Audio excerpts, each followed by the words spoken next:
और अब से कुछ देर पहले आम आदमी पार्टी के सांसद संजय सिंह ने क्या कुछ कहा, सुनिए। सत्य की जीत हुई है और मैंने जैसा पहले से कहा कि इस मामले में कोई भी तथ्य, कोई भी सत्यता नहीं थी। जबरदस्ती हमारे नेताओं को पकड़ पकड़ के जेल में रखा गया। मनीष सिसोदिया जी को 17 महीने तक जेल में रखा गया। क्या भारत के प्रधानमंत्री उनके जीवन के इन 17 महीनों का हिसाब देंगे? क्या भारतीय जनता पार्टी उनके इन जीवन के 17 महीनों का हिसाब देगी, जो शायद दिल्ली के स्कूलों को बनाने में काम आता, बच्चों को अच्छी शिक्षा देने में काम आता? जिंदगी के वो 17 महीने आपने जेल में डालकर बर्बाद किए मनीष सिसोदिया के। माननीय सर्वोच्च न्यायालय का हृदय से आभार है, सर झुका के नमन है कि लंबे इंतजार के बाद न्याय मिला। एक फैसला आम आदमी पार्टी के पक्ष में, मनीष सिसोदिया जी के पक्ष में, और एक एक कार्यकर्ता इस फैसले से उत्साहित है। एक एक देशवासी, दिल्ली का नागरिक इस फैसले से खुश है और सब ये मानते थे कि हमारे नेताओं के साथ जोर जबरदस्ती और जाति हुई है। हमारे मुखिया अरविंद केजरीवाल जी को अभी भी जेल में रखा है, सत्येंद्र जैन जी को अभी भी जेल में रखा है। मैं उम्मीद करता हूं जल्द ही उनको न्याय मिलेगा। प्रभु से प्रार्थना करता हूं जल्द ही वो बाहर आएंगे। और आज ये जो फैसला आया है, मैं समझता हूं केंद्र की सरकार की तानाशाही पर एक जोरदार तमाचा है। हमारे संवाददाता पंकज जैन भी हमारे साथ जुड़ गए हैं। पंकज, अब बहुत बड़ा दिन है आम आदमी पार्टी के लिए, क्योंकि बहुत बड़ी राहत, लेकिन अब आम आदमी पार्टी की तैयारियां क्या है, कैसा स्वागत होगा मनीष सिसोदिया का, क्या स्ट्रैटेजी अब अपनाई जाएगी आम आदमी पार्टी की तरफ से संसद में भी? बिल्कुल, हमने ये सीधा सवाल पूछा कि अब मनीष सिसोदिया को बेल मिली है तो क्या संसद में एक नए सिरे से इस पूरे मामले को उठाएंगे। तो संजय सिंह ने कहा कि जितने भी दिन बचे हैं उस दौरान अरविंद केजरीवाल के मामले को संसद में उठाया जाएगा। अनीता सिंह है हमारे साथ यहाँ पे बातचीत करने के लिए। कुछ देर पहले इन्होंने जो मनीष सिसोदिया की पत्नी है सीमा सिसोदिया, उनसे बातचीत की है। क्या कह रही है सीमा सिसोदिया? खुश है काफी? आज परिवार में बहुत खुशी है और हमको लगता है कि पूरे वॉलंटियर जितने भी मनीष जी के चाहने वाले हैं आज वो फूले नहीं समा रहे होंगे। और न्यायपालिका से हम लोगों को यही उम्मीद थी, सुप्रीम कोर्ट से यही उम्मीद थी कि आज उनको बेल मिल जाएगी। और इसी तरह से हम लोग पूरा है कि मनीष जी को जैसे मिली उसे अरविंद जी को भी मिल जाए, सत्येंद्र जैन जी को मिल जाए। सुप्रीम कोर्ट में हम लोगों को पूरा भरोसा है। आज अभी परिवार से जाके मिलेंगे और हम परिवार से लगातार मिलते रहे हैं। और आज एक तरह से अभी भाभी जी का फोन आया है, वो बहुत खुश हैं, उनके साथ सारे परिवार खुश है, हम लोग खुश है और अभी हम उनके आवास पे मिलने के लिए जा रहे हैं। तो आपने सुना कि सीमा सिसोदिया जो कि पत्नी है मनीष सिसोदिया की, उनसे अभी अनीता सिंह की बातचीत हुई। उन्होंने बताया कि पूरा परिवार खुश है और वो सभी को फोन करके ये खुशी बांट रही हैं। और अब कुछ ही देर में वहां पर जो आम आदमी पार्टी के नेता हैं, तमाम कार्यकर्ता हैं, उनकी मुलाकात का सिलसिला भी शुरू हो जाएगा। जी, पंकज जैन हमारे सहयोगी जुड़े हुए हैं तमाम जानकारी के साथ। सांसद संजय सिंह के घर से संजय शर्मा मेरे सहयोगी जुड़ गए हैं तमाम जानकारी के साथ। संजय, देखिए, आप जिस भी वकील से बात कर रहे थे उनका बार बार आर्टिकल 21 पर फोकस था। आर्टिकल 21 ये कहता है कि अगर समय पर या फिर डिलेड ट्रायल शुरू हो रहा है तो आपके पास ये राइट है। और कोर्ट ने भी इसी बात को प्राथमिकता दी है कि लोअर कोर्ट्स जो है वो ट्रायल पर फोकस नहीं कर रहे थे। बार बार जो है इसी पर अर्जी दी जा रही थी और जमानत नहीं मिल रही थी। अब यही आधार बना है जमानत का सुप्रीम कोर्ट की तरफ से।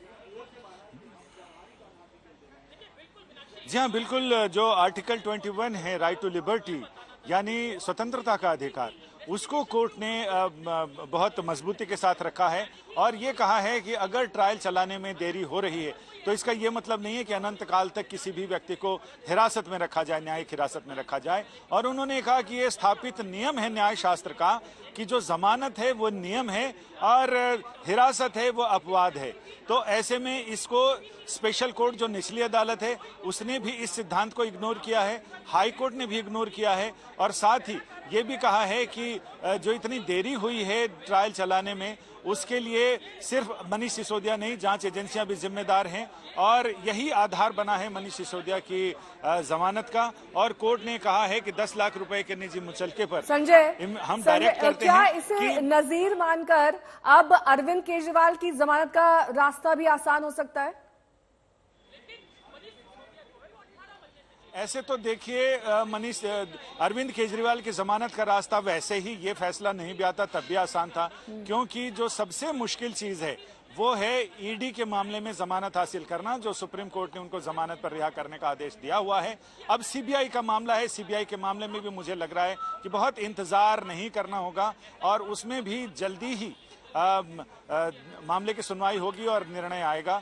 तो ऐसा लग रहा है कि ज्यादा से ज्यादा 1 महीने के अंदर अंदर अरविंद केजरीवाल के लिए भी राहत की खबर आ सकती है।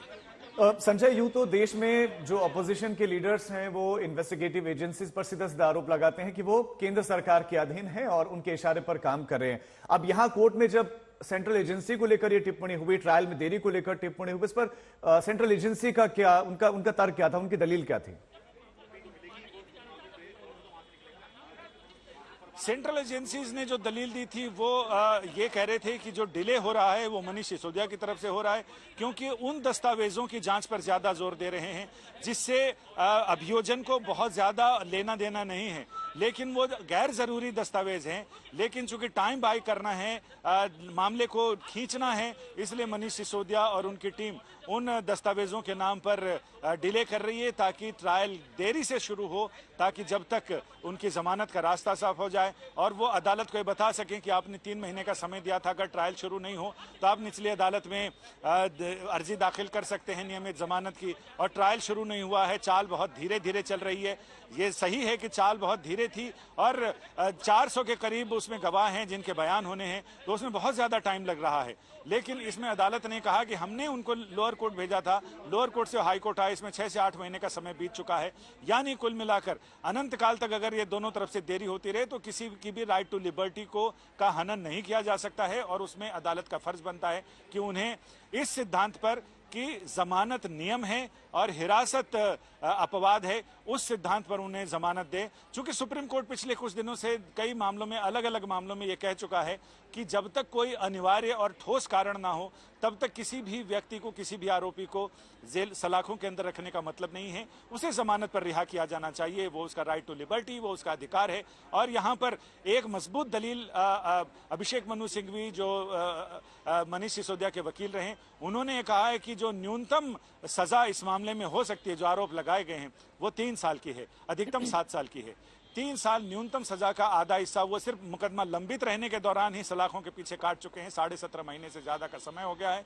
लिहाजा उनको जमानत पर रिहा करने का कि उनकी दलील पर, उनकी अपील पर, उनकी प्रार्थना पर सहानुभूति पर विचार किया जाए और वो जमानत पर रिहा होने के अधिकारी हैं।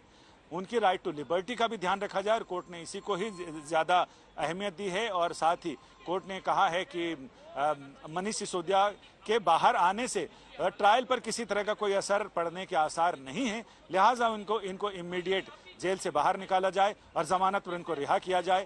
10 लाख रुपए के निजी मुचलके पर उस शर्त पर दिया है। अब विशेष अदालत चाहे तो इसमें अपनी तरफ से कुछ और एहतियाती शर्तें लगा सकती है और चाहे तो सुप्रीम कोर्ट की जो शर्तें हैं उसके आधार पर भी उनके जमानत पर रिहाई का परवाना जारी कर सकती हैं।